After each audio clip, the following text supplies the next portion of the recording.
حاول تضغط كبسات سريعة ورا بعض لين ما تشوف ان الحليب بدأ ينزل. شايفين الحليب بدأ ينزل بقوة، تسمعون الصوت؟ يعني عملية الحلابة سهلة جدا جدا جدا يعني. فاللي إذا كان تركيب الربلة صحيح والحلابة كانت كذا بهالسرعة، تشوف معاك الحلابة، شوف الحليب قاعد ينزل بروحه.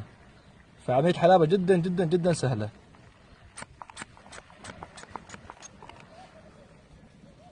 لاحظين يا شباب كيف